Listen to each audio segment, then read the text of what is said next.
이 자리에 참석하신 귀한 형제 자매님들을 예수 그리스도의 이름으로 환영합니다. 제 말 잘 들리십니까? 잘 들리시죠? 저는 오늘 첫 번째 세미나 하나님의 사랑에 붙들린 삶 첫 번째 그리스도의 주제권, 하나님의 사랑에 붙들린 삶 첫 번째 그리스도의 주제권에 대해서 함께 사랑하는 형제자매님들과 말씀을 나누고자 합니다. 서론적으로 그리스도인의 삶은 주님께 굴복하는 삶이라는 것입니다. 주제권, 이것이 능력 있는 삶의 원천이라는 것입니다. 하나님의 사랑에 붙들린 삶을 사는 것이 축복입니다. 그리스도의 주제권 아래 사는 삶이 능력이라는 것입니다. 하나님의 사랑에 붙들린 삶, 그리스도의 주제권. 잠깐 우리 동기를 부여하고 싶습니다. C.S. 루이스는 이렇게 얘기했습니다.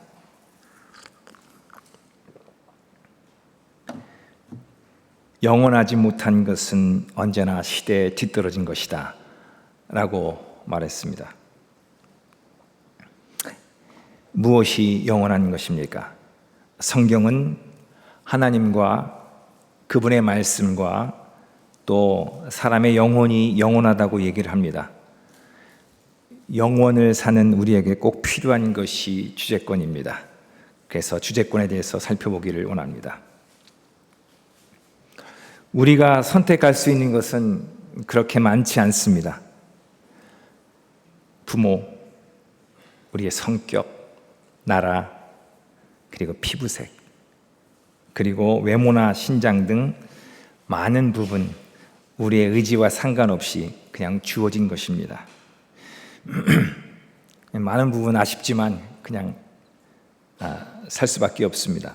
그런데 여기에 우리의 의지로 선택할 수 있는 것이 있습니다. 이 모든 것을 역전시킬 수 있는 놀라운 것이 있습니다.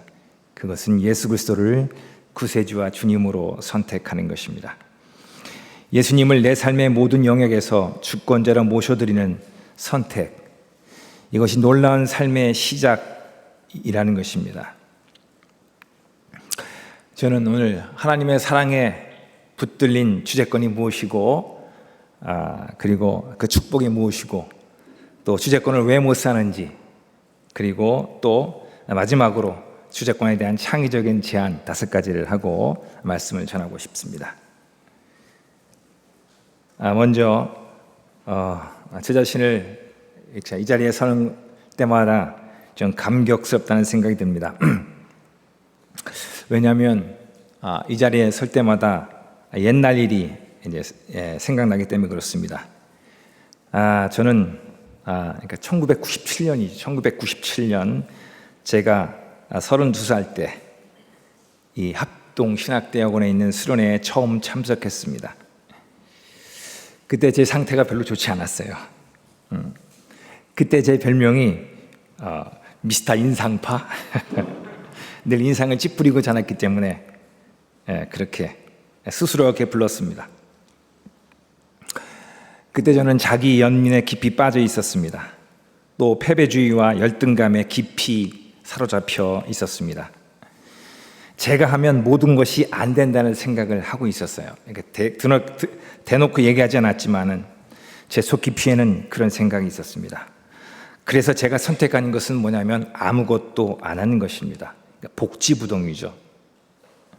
그러니까 시간이 지나면 지나갈수록 더욱더 제 자신이 바보가 되어가는 것 같았습니다. 참으로 어려웠습니다. 제게는 무언가의 돌파구가 좀 필요했습니다. 제게 있어서 이 수련회가 그런 기회가 됐으면 하는 바람으로 참석했었습니다. 1997년 2월 달에 있었던 목회자 수련회, 동계 수련회였습니다. 저는 수련회를 마치면서 2가지 정도를 깊이 배웠습니다. 2가지 정도 인상적으로 남은 것이 2가지가 있었어요. 첫 번째는 뭐냐면 우리 이 목사님과의 만남입니다. 그 당시만 해도 목사님은 지금 나이가 드셨지만 젊으셨습니다. 저는 아직도 그 기억하고 있습니다. 파란색 줄무늬 이랜드 셔츠라고 생각하는데 그거를 입고 이렇게 숙소동 그 세미나 앞에 있는 그 목도를 이렇게 걸어 나오면서 이렇게 만났습니다. 처음 저를 보고 환하게 웃는 모습이 저는 꼭 산신령 같았습니다. 세상에 이런 분도 계시구나. 그런 생각을 했습니다. 또 하나 제가 수련을 통해서 깊이 도전받았던 것은 뭐냐면 양육받지 않는 자는 양육할 수 없다는 것이었습니다. 전 이 말씀이 저를 변화시켰어요. 제가 여기까지 오게 됐던 원동력이 아닌가 생각합니다. 저는 남을 이끌어 보기는 했지만 다른 사람 밑에서 배워본 적이 한 번도 없었습니다. 그래서 저는 그때 결심했습니다. 전도사 완장 떼자, 그리고 신학생 견장 다 떼고 평신도처럼 아예 처음부터 이렇게 배우자고 마음 먹었습니다. 아예 아무것도 모르는 것처럼 말씀, 기도, 교제, 증거, 또 영혼을 돕는 법까지 아예 처음부터 이렇게 배웠습니다. 저는 아예 밑바닥부터 이렇게 하나씩 올라왔어요. 그로부터 30년이라는 시간이 흘렀습니다. 오늘 말씀은 제 신앙 고백이자 또 제가 직접 경험했던 것을 말씀드리는 거니까 잘 좀 들어주셨으면 감사하겠습니다. 첫 번째입니다. 와시죠. 그리스도의 주재권이란 무엇인가입니다. 첫 번째, 주재권의 객관적 요소입니다. 사도행전 10장 36절 말씀 우리 다 같이 한번 읽어보도록 하겠습니다. 사도행전 10장 36절 말씀을 다 같이 한 목소리로 밑줄과 숫자가 있으면 그 숫자 위에서 읽어줬으면 좋겠습니다. 다 같이 읽습니다. 시작. 만유의 주 되신 예수 그리스도로 말미암아 화평의 복음을 전하사 이스라엘 자손들에게 보내신 말씀. 잘 읽으셨습니다. 만유의 주 되신 예수 그리스도. 예수님은 만물의 주님이시라는 겁니다. 이 말씀은 베드로가 로마 백부장 고넬료의 초대를 받아 한 설교의 첫 마디입니다. 이방 선교가 열리는 위대한 순간, 그 설교의 핵심은 주재권이었습니다. 베드로는 예수님과 3년 동안을 같이 하면서 예수님께서 모든 만물의 주님이시라는 사실을 경험했습니다. 예수님께서는 말씀 한마디로 바다와 풍랑을 잠잠케 하셨고 또 무덤가에서 비참한 삶을 살고 있었던 군대 귀신 들린 자를 온전케 하셨습니다. 군대라는 것은 6,000명 내지 1만 명으로 구성된 로마 군단을 일컫는 말입니다. 그러니까 그 정도의 숫자의 귀신들이 이 한 사람에게 있었던 것입니다. 근데 예수님께서는 그 정도의 귀신들도 무력화시키셨습니다. 예수님께서는 모든 병자를 고쳐주셨습니다. 문둥병자, 소경, 안진뱅이, 중풍병자, 심지어는 죽은 자들도 살리셨습니다. 야이로 회당장의 죽은 딸을 살리셨고 또 나인성 과부의 죽은 외아들을 살려주셨습니다.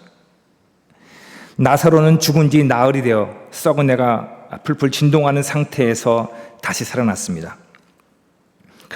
예수님께서는 모든 자연계, 영계, 그리고 심지어는 질병이나 죽음까지 아우르는 모든 흑암의 세계까지 다스리시는 주님이심을 베드로는 똑똑히 지켜봤습니다. 그래서 그는 분명히 이렇게 말할 수 있었던 것입니다. 예수님께서는 사람이 인정하든 인정하지 않든 만물의 주님이십니다. 이것은 객관적인 사실입니다. 저는 주재권의 객관적인 요소를 살펴봤습니다. 두 번째입니다. 주재권의 주관적 요소를 살펴보기를 원합니다. 예수님은 나의 주님이시라는 것입니다. 우리 주제구절이기도 하는데 고린도후서 5장 14절과 덧붙여서 15절까지 같이 읽도록 하겠습니다. 천천히 읽습니다. 시작. 그리스도의 사랑이 우리를 강권하시는도다. 우리가 생각하건대 한 사람이 모든 사람을 대신하여 죽었은즉 모든 사람이 죽은 것이라. 그가 모든 사람을 대신하여 죽으심은 살아있는 자들로 하여금 다시는 그들 자신을 위하여 살지 않고 오직 그들을 대신하여 죽었다가 다시 살아나신 이를 위하여 살게 하려 함이라. 잘 읽으셨습니다. 예수님을 나의 삶의 주님으로 모신다는 의미는 더 이상 나 자신을 위해 살지 않고 예수님을 위하여 산다는 의미입니다. 예수님께서 나를 인도해 주시고 나는 예수님을 따르는 삶을 사는 것입니다.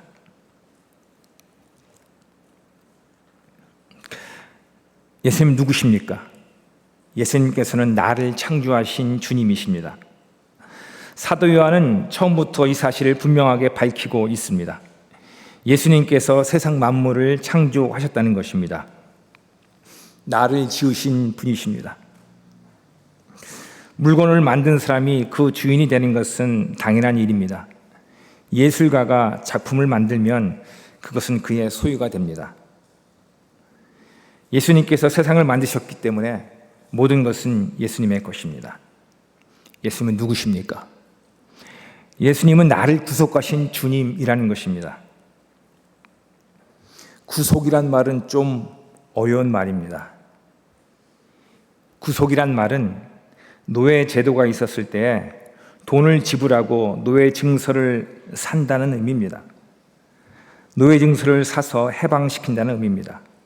예수님께서는 자신의 피값으로 우리를 죄와 죽음과 사탄의 노예 상태에서 해방시켜 주신 것입니다.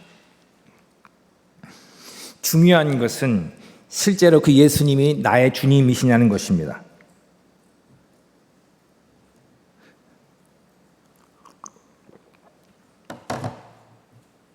제 이야기를 좀 더 하겠습니다.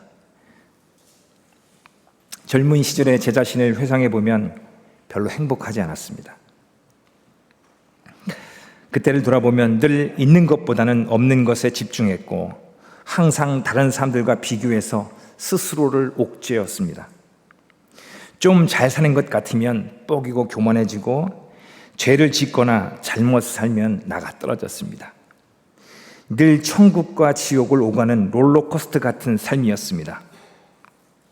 그러다가 성경을 통해서 죄에 대해서 알게 되었습니다.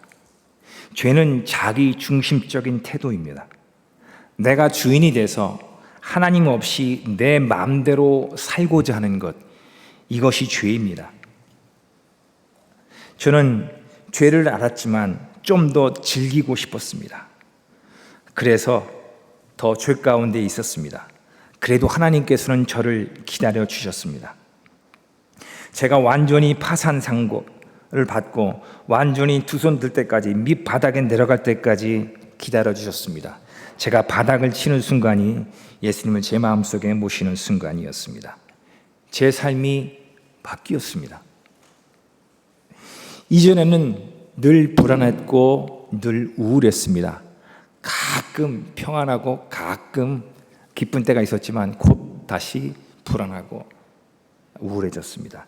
하지만 제가 예수님을 만난 이후는 반대가 바뀌어졌습니다.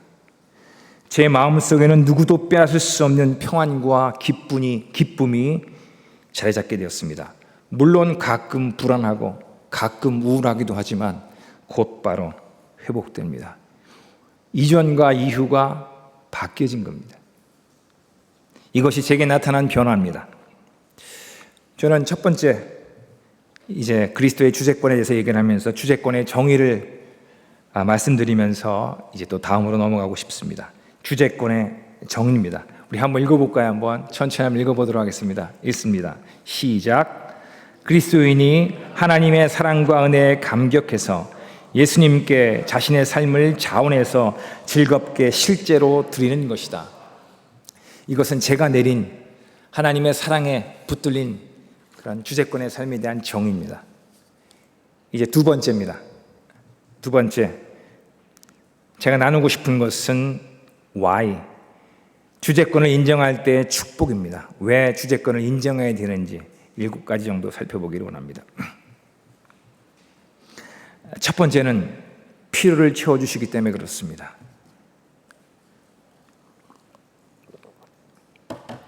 주제권을 인정할 때 예수님께서는 내 모든 필요를 아시고 채우신다는 것입니다.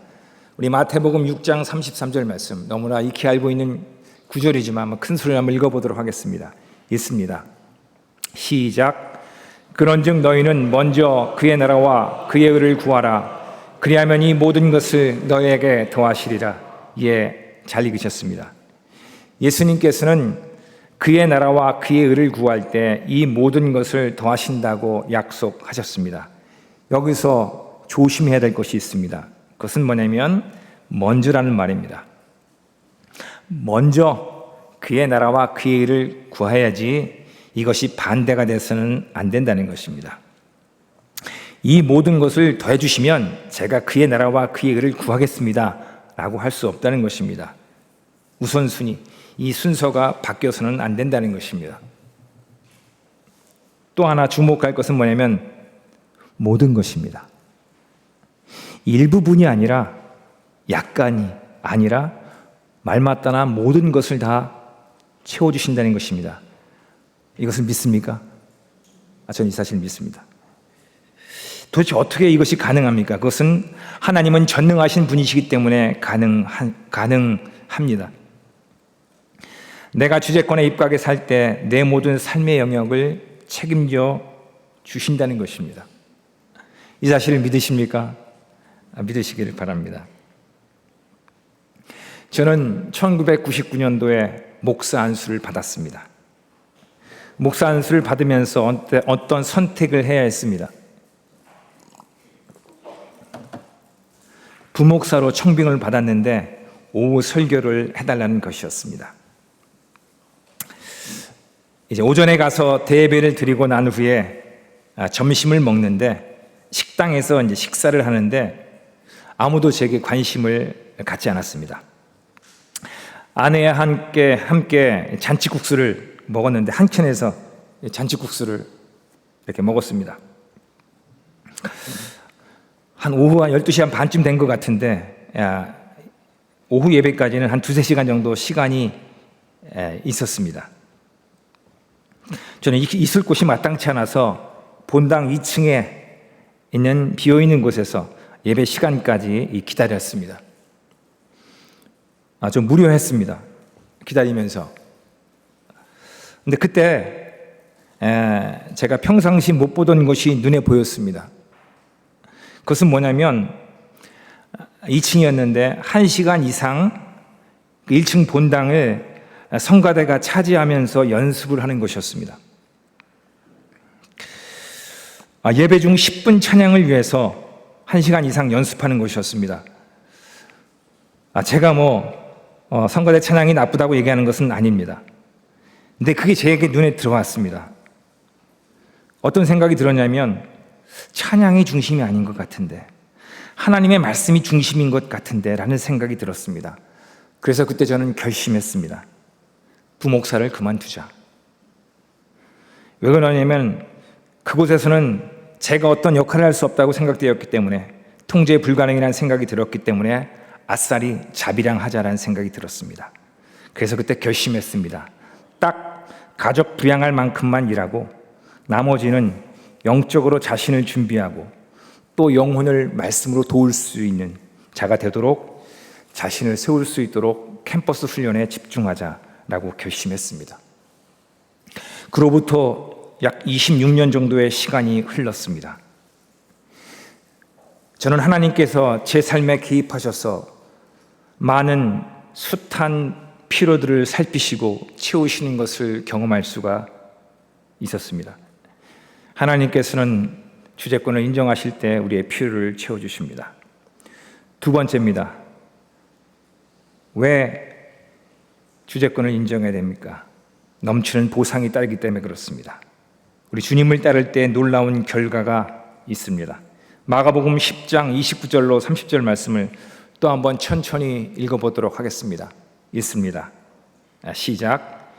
예수께서 이르시되 내가 진실로 진실로 너희에게 이르노니 나와 복음을 위하여 집이나 형제나 자매나 어머니나 아버지나 자식이나 전토를 벌인 자는 현세에 있어 집과 형제와 자매와 어머니와 자식과 전토를 100배나 받되 박해를 겸하여 받고 내세 영생을 바친 것 자가 없느니라. 예, 잘 읽으셨습니다. 주제권은 쉽게 얘기하면 대가를 지불하는 것입니다. 주제권은 선택입니다. 하나를 선택하면 다른 것을 포기해야 합니다.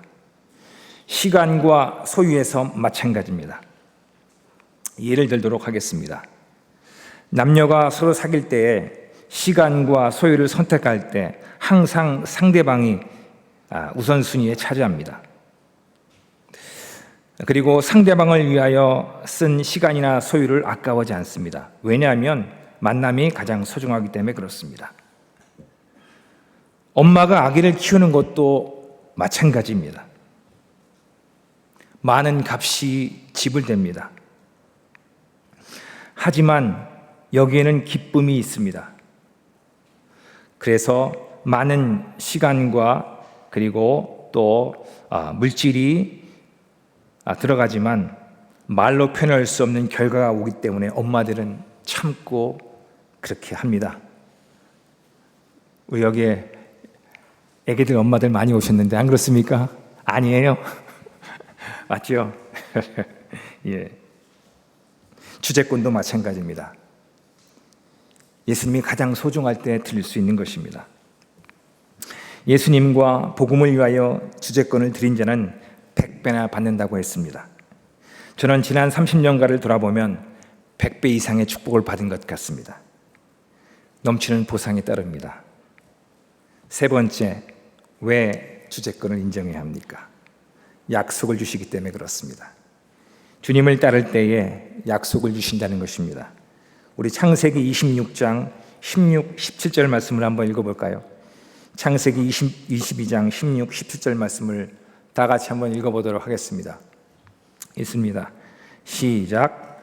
이르시되 여호와께서 이르시기를 내가 나를 가리켜 맹세하노니 내가 이같이 행하여 내 아들 내 독자도 아끼지 아니하였은즉 내가 내게 큰 복을 주고 내 씨가 크게 번성하여 하늘의 별과 같고 바닷가의 모래와 같게 하리니 내 씨가 그 대적의 성문을 차지하리라.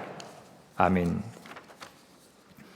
이 말씀은 하나님께서 아브라함에게 주신 복입니다. 그가 자신의 아들 이삭을 하나님께 번제로 바칠 때 받은 약속입니다.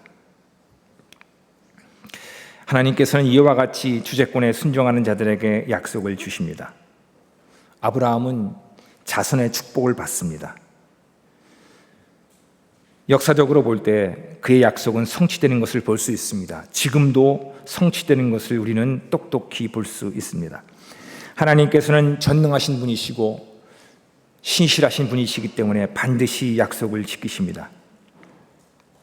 하나님께서 지켜주신 약속들이 있습니다. 여러분들은 어떤 약속들을 받았습니까? 저는 많은 약속들을 받았습니다. 그것들을 다 일일이 나누기는 좀 어려울 것 같습니다. 그 중에서 하나 정도 나누고 싶습니다. 이사야서 58장 12절 말씀입니다. 이사야 58장 12절 말씀. 내게서 날 자들이 오래 황폐된 것들을 다시 세울 것이며 너는 역대에 파괴된 기초를 쌓으리니 너를 일컬어 무너진 데를 보수하는 자라 할 것이며 길을 수축하여 구할 곳이 되게 하는 자라 하리라. 제 평생 가장 많이 주장한 말씀인 것 같습니다. 너무 힘들어서 포기하고 싶을 때, 왜 내가 이런 대우를 받아야지 하는 억장이 무너지는 것 같았을 때, 내 자존심과 내 체면이 무너져서 바닥을 기는 것 같을 때, 그때 저를 버티게 해줬던 말씀입니다. 내게서 날 자들이 오래 황폐된 것들을 다시 세울 것이며 너는 역대에 파괴된 기초를 쌓으리니 너를 일컬어 무너진 데를 보수하는 자 할 것이며 길을 수축하여 거할 것이 되게 하는 자 하리라. 저는 제 생애에 하나님께서 이것을 이루실 것을 믿습니다. 여러분들에게도 하나님께서 주신 약속은 반드시 이루십니다. 저는 네 번째입니다. 하나님께서 함께 주신다는 것입니다. 주제권의 큰 축복입니다. 주님께서 임마누엘로 함께 하신다는 것입니다. 우리 역대상 28장 9절 말씀을 또 한번 읽어보도록 하겠습니다. 역대상 28장 9절 말씀입니다. 읽습니다. 시작. 내 아들 솔로몬아, 너는 내 아버지의 하나님을 알고 온전한 마음과 기쁜 뜻으로 섬길지어다. 여호와께서는 모든 마음을 감찰하사 모든 의도를 아시나니 내가 만일 그를 찾으면 만날 것이요 만일 내가 그를 버리면 그가 너를 영원히 버리시리라. 아멘. 이 말씀은 다윗이 그의 아들 솔로몬에게 준 유언의 말입니다. 여기서 우리는 다윗이 성공적인 삶을 살았던 그 원동력을 발견할 수 있습니다. 그는 하나님과 동행한 사람입니다. 그는 늘 하나님을 자신의 삶의 첫 자리에 모시고 산 사람입니다. 다윗과 솔로몬의 삶을 비교하면 재미있습니다.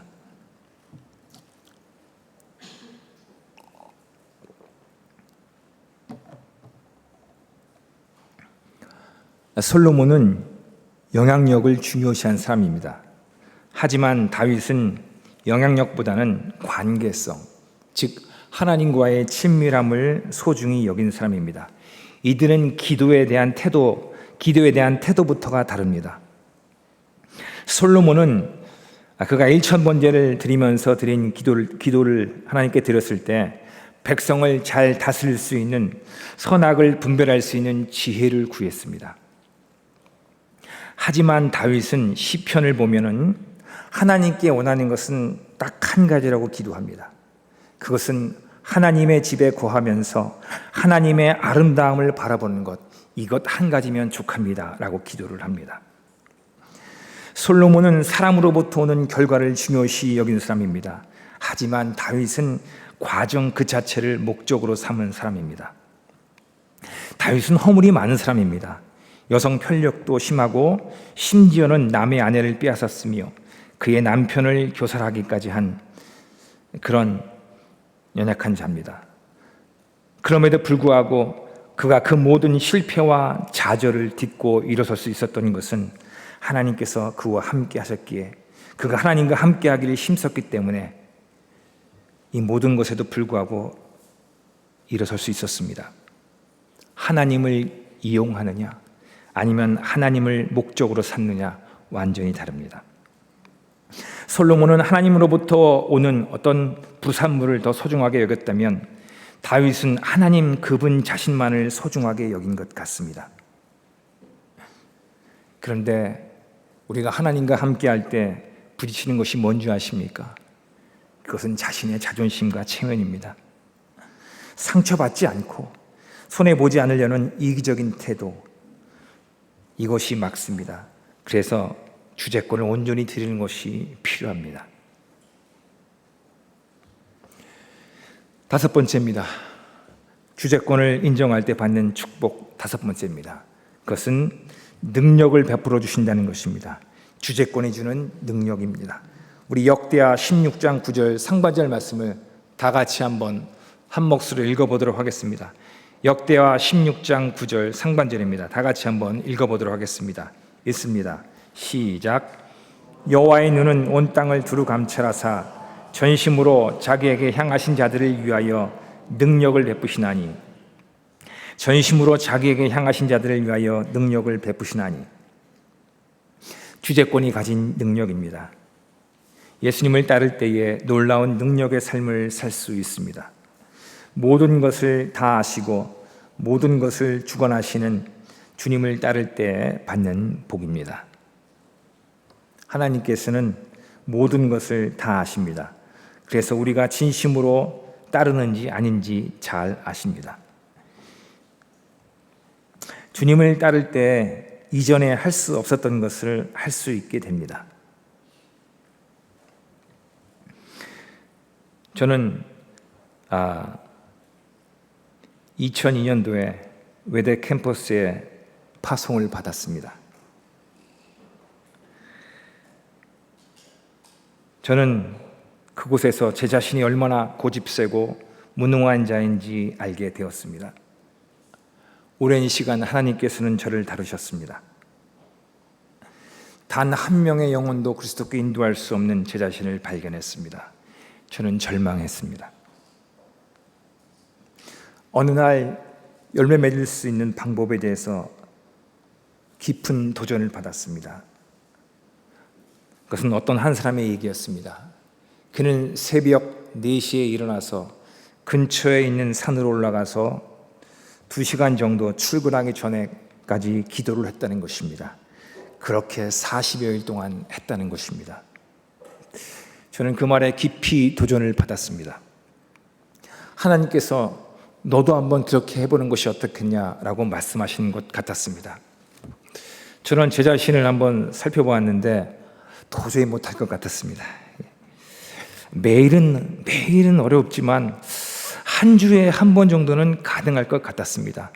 그래서 저는 한 주에 한 번씩 기도의 시간을 갖기로 했습니다. 그래서 2009년부터 2010년까지 40번을 목표로 그렇게 기도했습니다. 혼자서는 또 자신이 없어서 아내와 함께 삼각산에서 기도할 수 있는 장소까지 올라가서 함께 기도를 했습니다. 그때가 제 삶의 분수령이 되었습니다. 그렇게 기도했을 때 하나님께서는 제게 2가지 능력을 베풀어 주셨습니다. 하나는 지금 사는 거할 집을 주셨고, 또 하나는 마음으로 함께하고 교제할 수 있는 형제들을 주신 것입니다. 주재권을 인정할 때 받는 축복 6번째입니다. 하나님께서 보호해 주신다는 것입니다. 주재권을 따를 때에 주님께서 내 삶을 책임져 주신다는 것입니다. 시편 91편 14절 말씀을 또 한번 다 같이 한 목소리로 읽어보도록 하겠습니다. 읽습니다. 시작. 하나님이 이르시되 그가 나를 사랑한즉 내가 그를 건지리라. 그가 내 이름을 안즉 내가 그를 높이리라. 예, 잘 읽으셨습니다. 주재권을 인정할 때 주님께서는 그의 삶을 책임져 주십니다. 그리스도께 굴복할 때 주님께서는 그의 삶의 모든 영역에서 책임을 져주시고 보호해 주시고 인도해 주신다는 것입니다. 우리가 그리스도의 주재권에 따를 때에 하나님의 이끄시는 손길을 경험할 수 있습니다. 하나님의 강한 손이 나를 붙잡아 주시는 것을 경험할 수 있습니다. 예수님을 따르는 삶은 결코 손해보는 장사가 아니라는 것입니다. 7번째입니다. 7번째. 주재권을 인정할 때 받는 축복 7번째입니다. 귀히 여겨주신다는 것입니다. 주재권을 따를 때 하나님께서 나를 존귀하게 여겨주신다는 것입니다. 사무엘상 2장 30절 하반절 말씀을 또 한번 읽어보도록 하겠습니다. 읽습니다. 시작. 나를 존중히 여기는 자를 내가 존중히 여기고 나를 멸시하는 자를 내가 경멸하리라. 예, 잘 읽으셨습니다. 하나님께서 엘리 제사장에게 들려주신 말씀입니다. 엘리 제사장에게는 2명의 자식이 있었습니다. 홈리와 비느하스라는 자식들입니다. 그들은 하나님 앞에 패역을 저질렀습니다. 잘못을 저질렀지만 엘리 제사장은 그냥 방치했습니다. 그는 하나님보다 자신의 자식들을 더 소중하게 여긴 것입니다. 그로 인하여 그는 비참한 마지막을 볼 수 있습니다. 비참한 결과를 얻는 것을 볼 수가 있습니다. 하지만 하나님께서는 자신을 소중히 여기는 자들에게는 다르십니다. 하나님의 사람들은 하나님을 소중하게 여겼습니다. 사무엘은 하나님을 소중하게 여겼기 때문에 하나님으로부터 소중하게 여김을 받습니다. 지금도 마찬가지입니다. 하나님께서는 자신을 존귀하게 여기는 사람을 지금도 존귀하게 여겨주십니다. 저는 여기 이 자리에 계신 우리 귀한 형제자매님들이 이런 하나님으로부터 존귀하게 여김을 받는 것을 다 받으시는 귀한 형제자매님 되시기를 예수님의 이름으로 축복의 말씀을 드립니다. 예전엔 첫 번째 주재권이란 무엇인가, 또 두 번째 그리스도의 주재권을 인정했을 때 받는 축복을 살펴봤습니다. 이제 세 번째입니다. Why not입니다. 왜 주재권을 인정하지 않는지, 주재권을 인정할 때의 방해물 대해서 살펴보기를 원합니다. 첫 번째입니다. 첫 번째, 왜 주제권을 인정하지 않습니까? 그것은 주님은 우리가 원하지 않는 것을 하라고 하실지 모르기 때문에 그렇게 합니다. 내가 원하지 않는 것을 하라고 하실까 봐 그렇게 하지 않는 것입니다. 우리 창세기 22장 2절 말씀을 한 목소리 또 읽어보도록 하겠습니다. 창세기 22장 2절 말씀입니다. 다 같이 읽도록 하겠습니다. 시작. 여호와께서 이르시되 내 아들 내 사랑하는 독자 이삭을 데리고 모리아 땅으로 가서 내가 내게 일러준 한 산 거기서 그를 번제로 드리라. 그리스도인으로 살아갈 때 하나님께서는 내가 원하지 않는 것을 하라고 하실 수 있습니다. 하나님께서는 아브라함에게 이삭을 바치라고 하셨습니다. 모세에게는 바로 앞에 서라고 하셨습니다. 요셉은 오랜 시간 감옥에 갇혀야 했습니다. 예수님께서도 십자가에 달려 돌아가시기 전에 겟세마네 동산에서 하나님께 이 잔을 내게서 옮겨달라고 3번씩이나 간구하셨습니다. 이 모든 것들은 자신이 원하는 것이 아니었습니다. 하지만 우리는 그 결과를 잘 알고 있습니다. 아브라함이 이삭을 바치라는 명령을 순종했을 때 그는 자신에게 있어서 가장 소중한 것이 무엇인지를 돌아보는 기회로 삼았고 또 부활의 신앙을 갖게 되었습니다. 모세는 바로 앞에 서게 되었고 바로 앞에 서게 됨을 통해서 사람을 두려워하지 않고 누구 앞에서도 할 말을 하는 용기를 배웠으며 하나님께서 진정한 왕이시라는 사실을 알게 되었습니다. 요셉은 감옥의 갇힘을 통해서 한 나라를 통치할 수 있는 총리로서의 갖춰야 할 성품과 실력과 자질을 갖추게 되었습니다. 제자는 누구입니까? 제자는 주님의 뜻이 아니라 자신이 원하는 것에 대해서, 자신의 뜻에 대해서, 자신에 대해서 아니오라고 노라고 말하는 사람입니다. 그는 처음에는 아주 작은 영역에서 그렇게 했지만 믿음으로 그렇게 했을 때 그 결과를 맛본 이후에는 점점 더 큰 영역에서 그렇게 하는 사람입니다. 왜 주제권에 인정하지 못합니까? 두 번째입니다. 우리가 가장 좋은 것을 우리가 가장 잘 알고 있다는 생각 때문입니다. 내가 내 자신을 가장 잘 알고 있다는 생각, 그것이 막습니다. 우리 시편 103편 14절 말씀도 한번 읽어보도록 하겠습니다. 시편 103편 14절 말씀입니다. 다 같이 한번 읽어보도록 하겠습니다. 있습니다. 시작. 이는 그가 우리의 체질을 아시며 우리가 단지 먼지뿐임을 기억하심이로다. 우리는 먼지 같은 존재입니다. 우리가 우리 자신을 가장 잘 안다는 말은 실제적으로는 사실과 상당히 먼 얘기입니다. 예를 들어보도록 하겠습니다. 어린아이를 그냥 혼자 둔다는 것은 위험한 것입니다. 자칫 생명까지도 해칠 수도 있기 때문에 그렇습니다. 그래서 모든 부모는 책임감을 갖고 자녀를 양육합니다. 법률적으로도 아이를 방치하면 그 책임을 묻기도 합니다. 오래전 일입니다. 제가 대학생 때 그때 정릉에 살고 있었었는데 그 정릉에서 이 시내로 나오려고 하면 이 도남 사거리가 있습니다. 도남동에는 우리 편혜연 자매가 다니는 성신여대가 있죠. 예, 그 도남 사거리를 이렇게 버스를 타고 가고 있었습니다. 잠시 멈춰 있었을 때 그때 갑작스럽게 인도에서 한 어린아이가 차도로 뛰어들었습니다. 그때 마침 군용 버스가 이렇게 들어오고 있었는데 갑작스럽게 들어왔기 때문에 그 아이를 발견하지 못하고 치웠습니다. 급하게 한 병사가 내려서 그 쓰러진 아이를 들고 급하게 움직이는 것을 제 눈앞에서 목도한 기억이 납니다. 아이를 혼자 놔두었을 때 얼마나 위험한지 제가 경험한 내용입니다. 근데 아이만 그렇습니까? 성인도 마찬가지 아닙니까?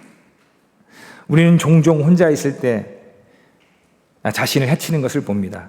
함께 있으면 결단코 하지 않을 행동을 혼자 있을 때 저지르는 어리석음을 저지르기도 합니다. 그래서 나라에서는 경찰관을 두고 치안을 위해서 규칙과 법규로 우리의 삶을 통제하기도 합니다.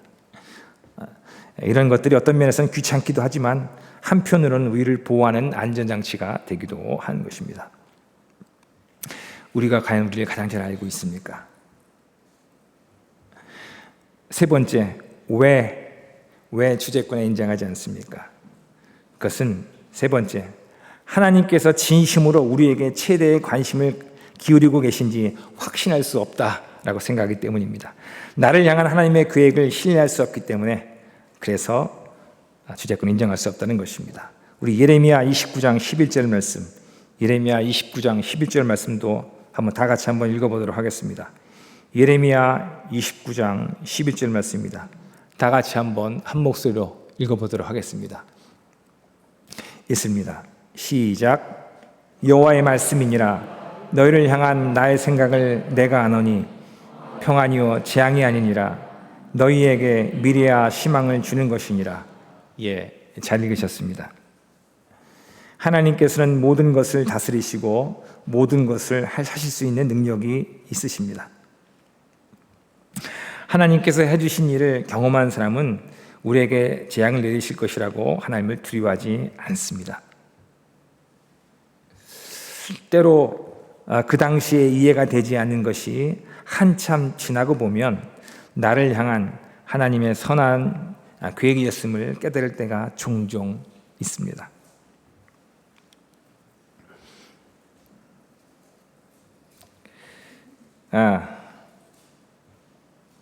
제 생애에서 2002년은 큰 변화가 있었던 한 해였습니다.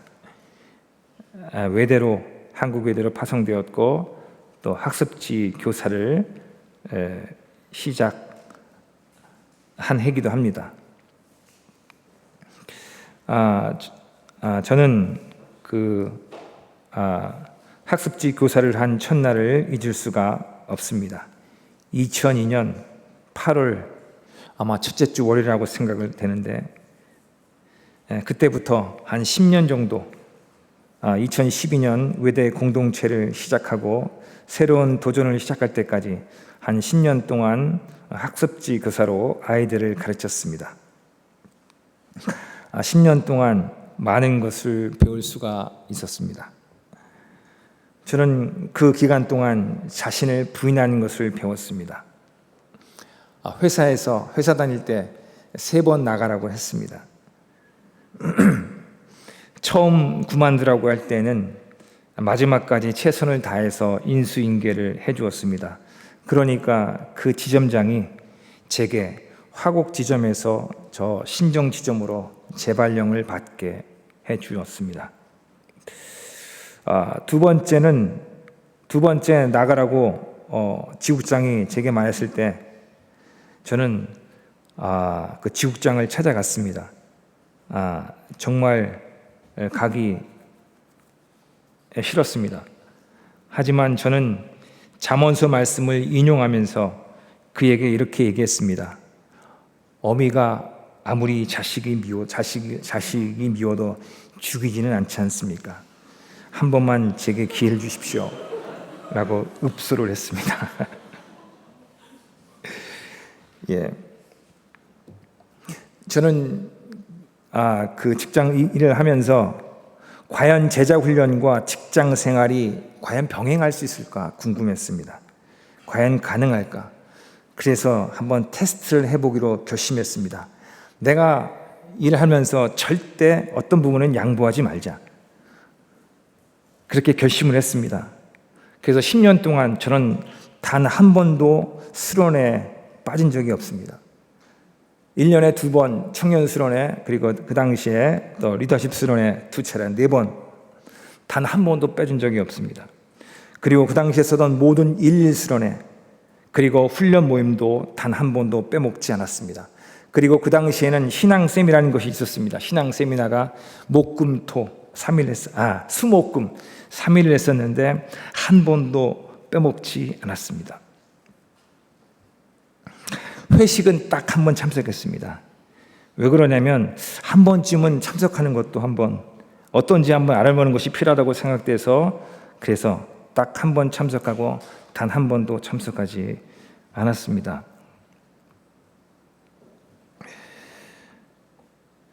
근데 제가 돌아보면서 어떻게 내가 그렇게 할 수 있었을까? 한 번도 안 했거든요. 한 번도 빠본 적이 없습니다. 근데 왜 그게 가능한가 생각해 보니까 제가 그렇게 하려고 학습지 교사를 한 것입니다. 원래는 학원 강사를 3년 했었는데 학원 강사를 하면서는 시간이 이게 조율이 안 되기 때문에 그래서 학습지 교사를 한 것입니다. 제가 10년 동안 하면서 배운 것이 있습니다.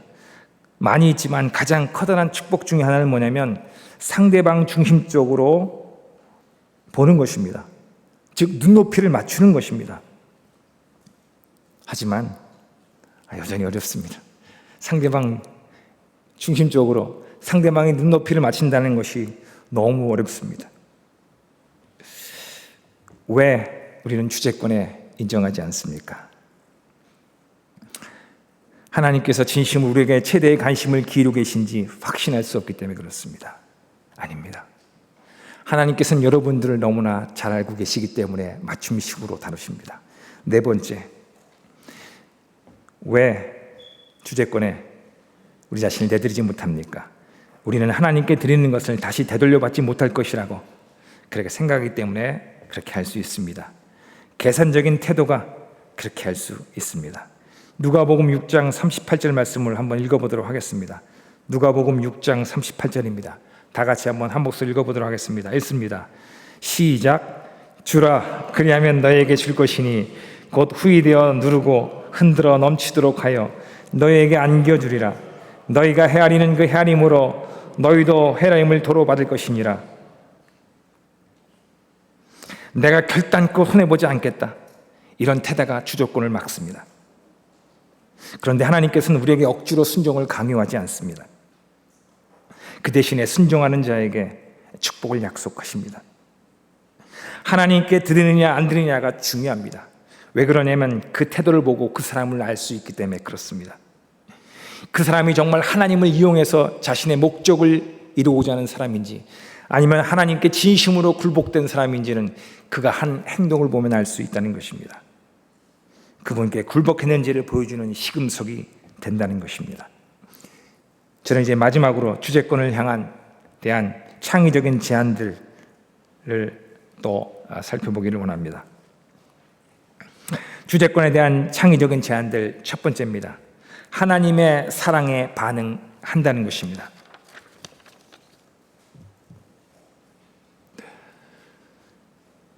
율법주의가 있습니다. 율법과 율법주의는 다릅니다. 권위와 권위주의가 다른 것처럼 마찬가지입니다. 권위는 나쁜 것이 아닙니다.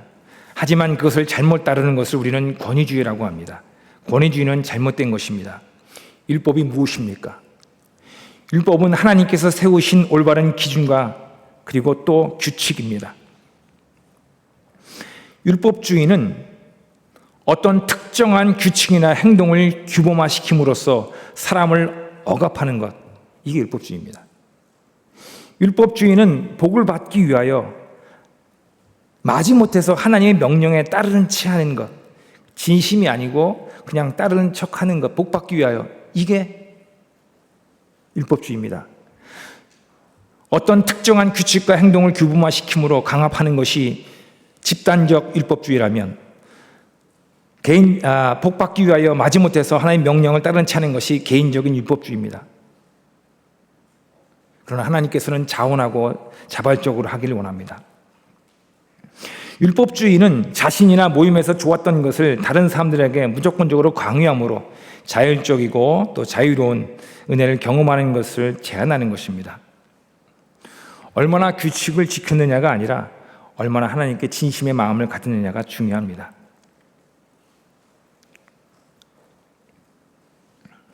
은혜와 사랑이 중요합니다. 은혜와 사랑이 동기되어서 주님을 따를 때 성장할 수 있고 열매 맺는 삶을 살 수가 있습니다. 내가 하나님으로부터 어떤 사랑과 용납함을 받았는지를 기억하는 것이 중요하다는 것입니다.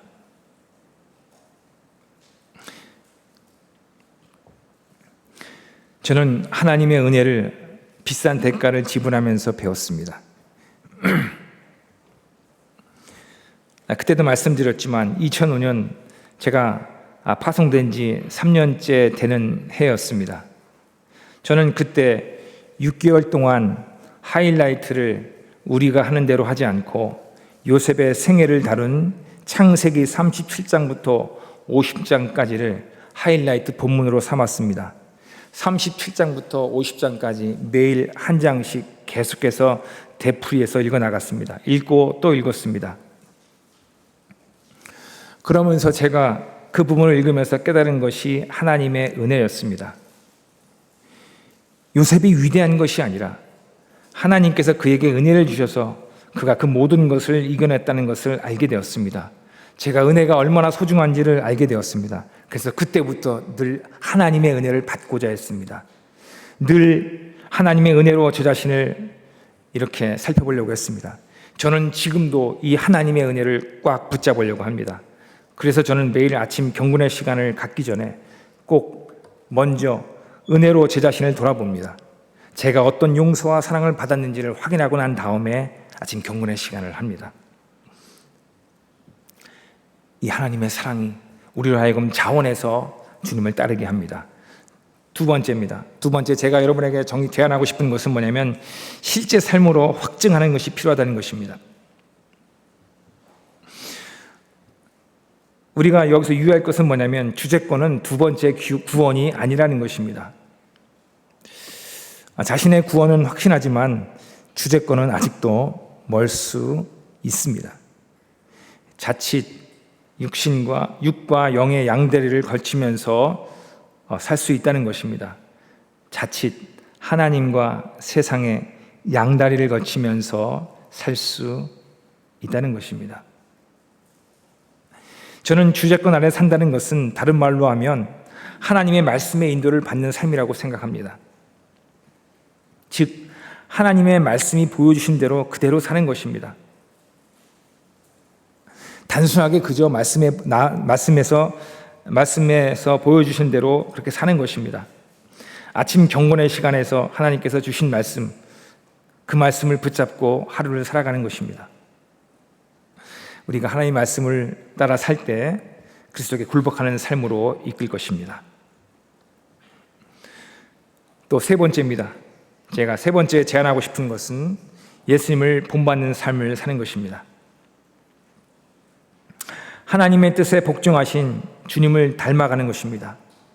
우리 요한복음 6장 38절 말씀을 한번 읽어보도록 하겠습니다. 요한복음 6장 38절입니다. 다 같이 한번 읽어보도록 하겠습니다. 요한복음 6장 38절 말씀입니다. 다 같이 읽습니다. 시작. 내가 하늘에서 내려온 것은 내 뜻을 행하려 함이 아니요 나를 보내신 이의 뜻을 행하려 함이니라. 예수님께서는 하나님과 동등된 분이시지만 결코 자신을 주장하지 않으셨습니다. 예수님께서는 철저하게 아버지의 뜻에 순종하심을 통해서 이면에서 우리에게 본이 되셨습니다. 예수님께서는 철저하게 하나님의 뜻을 묻고 그리고 그 뜻에 순종하셨습니다. 예수님을 본받는다는 것은 내가 직접 나서서 모든 것을 해결하는 것이 아니라 순간순간마다 하나님을 의지하는 것입니다. 우리 자신을 의지하는 것이 아니라 순간순간마다 하나님을 의지하는 것입니다. 어떻게 그렇게 할 수 있습니까? 그것은 성령님께 물어보는 것입니다. 성령님께 물어봄을 통해서 그 뜻을 따라가는 삶, 이것이 예수님을 본받는 삶입니다. 누군가 오래 함께하다 보면 닮게 됩니다. 예수님과 지속적인 동행하는 삶에 힘을 기울일 때 예수님을 본받을 수 있습니다. 또 네 번째, 주제권을 위한 제안 네 번째입니다. 순종하는 삶을 사는 것입니다.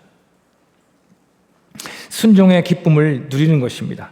순종의 삶을 힘쓰는 것입니다. 우리 히브리서 5장 8절 말씀을 또 한번 읽어보도록 하겠습니다. 히브리서 5장 8절입니다. 다 같이 한번 읽어보도록 하겠습니다. 읽습니다. 시작.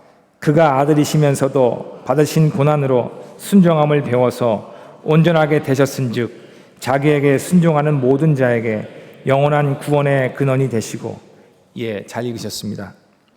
순종은 대등한 관계에서 이루어지는 것이 순종입니다.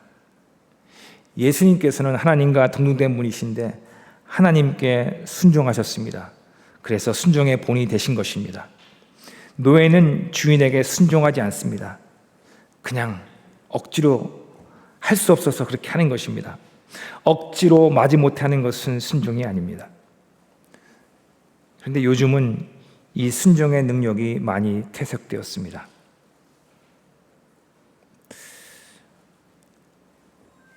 한번 이런 일이 있다고 한번 생각해 보십시오. 상상해 보십시오. 여기 한 달리기 선수가 있습니다. 그는 뛰기 전에 심판에게 물어봅니다. 뛰는 거리가 얼마입니까? 라고 심판에게 물어봅니다. 그때 심판이 이렇게 대답합니다. 200m인지 100m인지 모르지만 그냥 뛰세요. 다시 한번 이 심판에게 물어봅니다. 그러면 결승선이 어디입니까? 심판이 말합니다. 결승선 몰라요. 그냥 뛰고 싶은 대로 아무 쪽이나 마음대로 뛰세요. 라고 말했다고 생각해 보십시오. 이런 경주가 있을 수 있겠습니까? 이런 경주는 없습니다. 보십시오. 그런데 이 세상은 그런 삶을 부추기고 있습니다.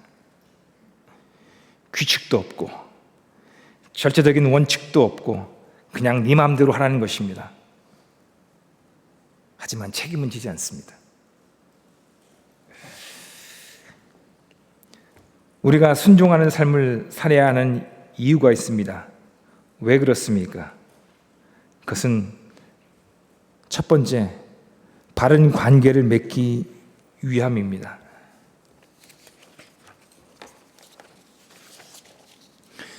우리 군대 훈련소에 들어가면 훈련병은 교관의 말을 따르고 순종합니다. 제멋대로 행동하지 않습니다. 교관이 앞으로 가 하면 앞으로 가야지 뒤로 가지 않습니다. 만약 앞으로 가 했는데 뒤로 갔다가는 큰 문제가 발생합니다. 그렇죠. 제멋대로 행동하면 제대로 된 관계를 맺을 수 없습니다. 그 명령을 잘 따를 때만 올바른 관계를 맺을 수 있는 것처럼 우리도 하나님께 순종해야지만 하나님과 올바른 관계를 맺을 수 있다는 것입니다. 하나님 우리 아버지가 되고 내가 그의 자녀가 되는 올바른 관계를 맺을 수 있다는 것입니다. 왜 순종해야 됩니까? 성경은 순종해야지만 효과적인 기도의 삶을 살 수 있다고 얘기를 합니다. 우리가 하나님께 순종할 때 하나님께서는 우리의 기도를 들으십니다. 하나님께서 우리의 기도를 들으실 때 우리를 통해서 하나님께서는 영광 받으실 것입니다. 그리고 우리에게는 말로 표현할 수 없는 기쁨과 유익이 될 것입니다.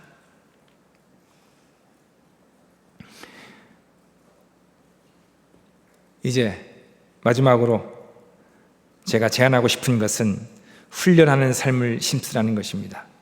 훈련하는 삶을 힘쓰는 것입니다. 연습과 반복의 위력을 아는 것입니다.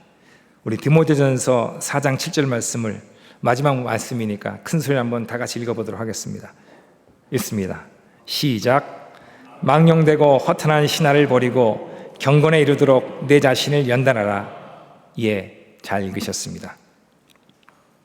훈련이 무엇입니까? 저는 훈련을 이렇게 정의하고 싶습니다. 그것은 뭐냐면 훈련은 내가 할 수 없는 것을 할 수 있게 하는 방법이라고 정의하고 싶습니다. 훈련은 마치 사다리와도 같습니다. 한 번에 꼭대기에 올라갈 수 없습니다. 한 계단 한 계단 밟음을 통해서 어느새 정상에 올라갈 수 있는 것처럼 이 훈련은 사다리나 계단과도 같습니다. 훈련의 위력은 내부의 압력에 있지 않습니다. 그것은 자신 속에서 우러나는 내부에서 옵니다. 그렇기 때문에 우리에게 필요한 경건의 훈련은 예수님을 통해 보여주신 하나님의 사랑이 내 내면을 감격하고 완전히 휩싸일 때, 그럴 때 나오는 것입니다. 훈련은 목표를 정하고, 그리고 그 목표를 이루기 위하여 구체적인 계획을 세우고, 그리고 시간을 짜서 행동에 옮기는 것입니다. 저는 지금 제자 훈련을 또 받고 있습니다. 그것이 저로 하여금 예수님을 닮아가게 하고 있고, 그리고 지금도 이 면에서 힘을 기울이고 있습니다. 아직까지 제 삶에 있어서 부족한 부분이 많이 있습니다. 하지만 저는 생각을 바꾸려고 합니다. 왜냐하면 그것은 제게 도전을 주기 때문에 그렇습니다. 저는 훈련을 합니다. 훈련을 통해서 제가 할 수 없었던 영역에 있어서, 그 새로운 영역에 있어서 도전을 하고 싶습니다. 그리고 그 도전을 통해서 저를 통해서 이루고자 하는 하나님의 뜻을 성취하는 도구로 사용되고 싶습니다. 저는 훈련을 할 때 제 삶의 많은 부분에서 자유로워지는 것을 경험했습니다. 아직도 부족한 부분이 있지만 지금도 이 훈련을 배워나가고 있습니다. 저는 이 자리에 계신 귀한 형제자매님들이 이 훈련의 위력을 경험하기를 바랍니다. 제가 준비한 모든 말씀을 이제 마치도록 하겠습니다. 저는